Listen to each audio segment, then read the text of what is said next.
From the very earliest days of aviation, designers and builders of aircraft have always been considerate and kind enough to put seats on the inside of the aeroplane so that its occupants would be afforded the most comfort when flying these machines. However, for some people this wasn't good enough. People like Ethel Dares. Who's Ethel Dares? Well, Ethel Dares was the first wingwalker in the 1920s, when aeroplanes themselves were a very rare thing to see. And how do I know about Ethel Dares? Well, it all started last Sunday the 27th of April at Duxford, when I saw this rather wonderful machine. And on the side of it, if I can stop the reflection, there we are, is Ethel Dares.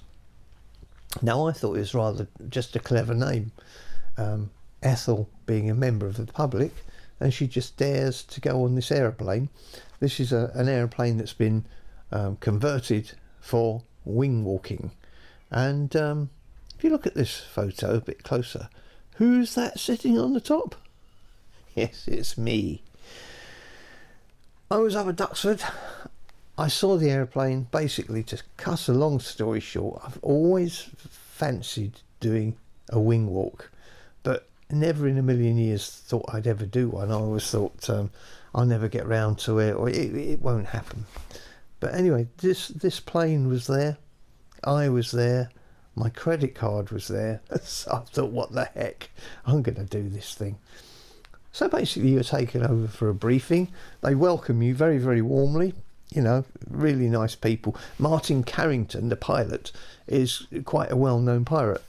Not pirate, he might be a pirate as well, I don't know. But a well-known pilot. And he has appeared in several TV commercials, apparently. Lovely, lovely chap as well. And so they get you ready. You're taken over to a little office just across the sort of service road at Duxford. Shown a video.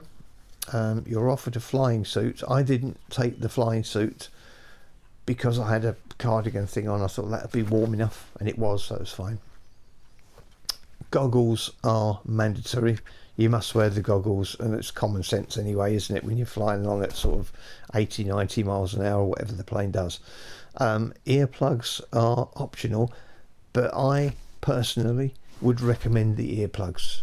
Wholeheartedly, I'd recommend them, because the wind is quite brutal, which it would be, although it still surprised me how brutal the wind was. So I'd wear the earplugs as well. And so then after your briefing, off you go.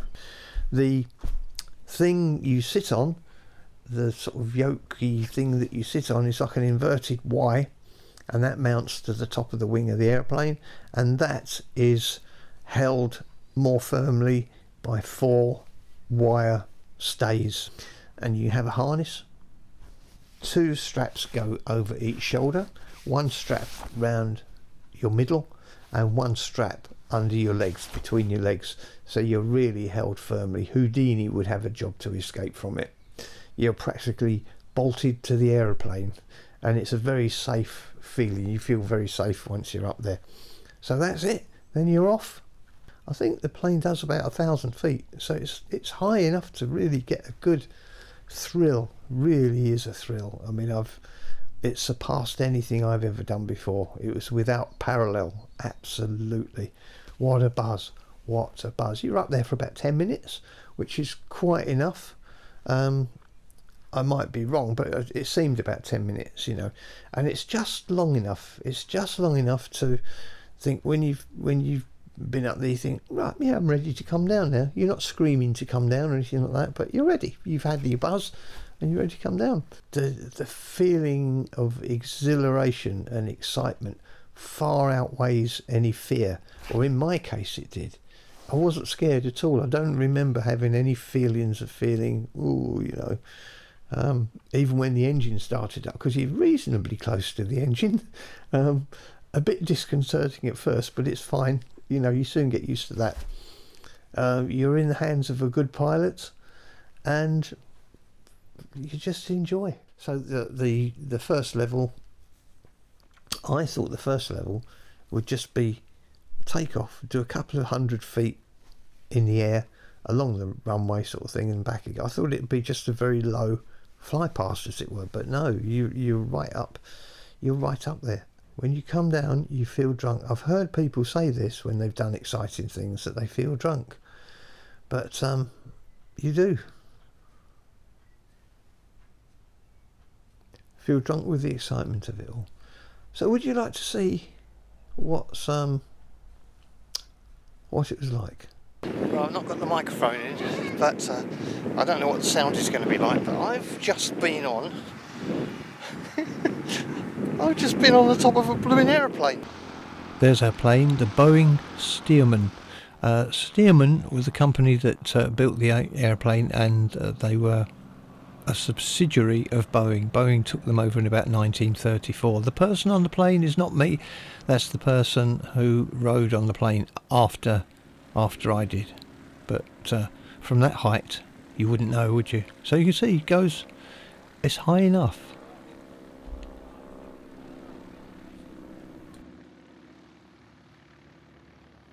I'll bring the meal up about 3 or 4 minutes into the flight.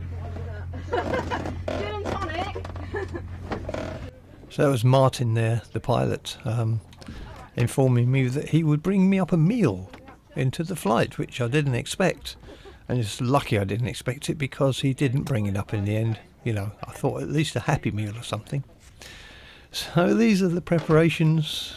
Everything's being got ready. I'm sitting in my seat. And as you can see, it's quite a strong frame, and it's held by those guy wires, 4 of those. You feel very, very safe. You're strapped in very well. Oh, there's me posing for the photograph. You just see the little man in the little picture just walking away there. So he's just taken my picture. So we've got the camera looking forwards, obviously, and then the one looking up at me. He's cut the top of my head off a bit. Needs to be adjusted a bit, but some would say that my face being omitted is a plus point. But I just think that'd be rude. Clear!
So, as you can see, it's quite a long time you get in the air. Your shoelaces will come undone, and that doesn't matter at all. Nothing matters, because the thrill of being up there. So we're not doing the loop-the-loops or anything like that. This is the beginner's one, if you like. This is level 1, but still really exhilarating. Just for your information, the reason the propeller looks like it's going very slowly and maybe going backwards at times is just because of the frame of the camera, the shutter of the video camera, which interacts as strobes the propeller. So the propeller is actually whizzing around much faster than it looks.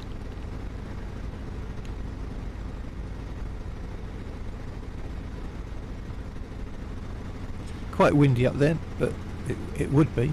It's the speed that the plane's travelling at.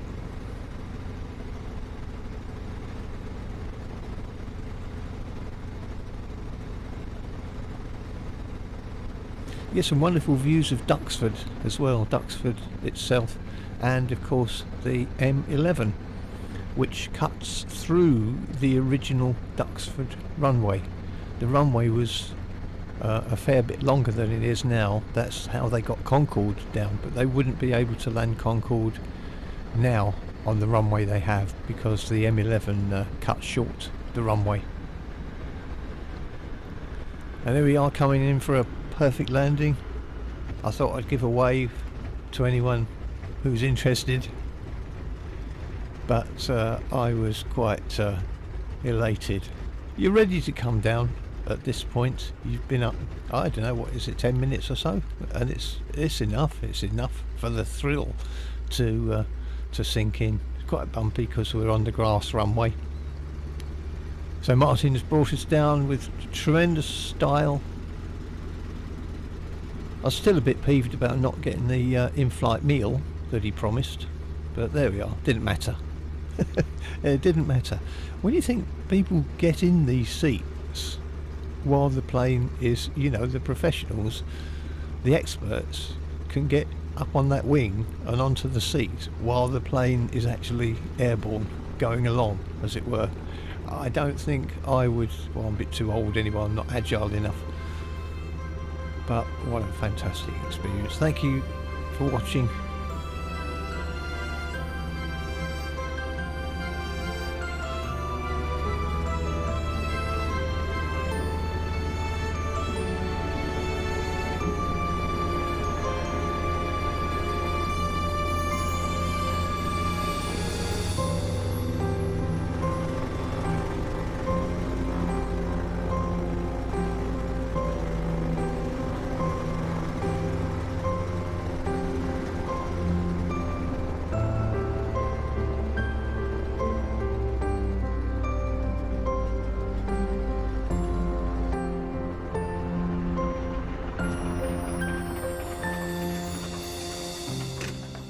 Right, Steve.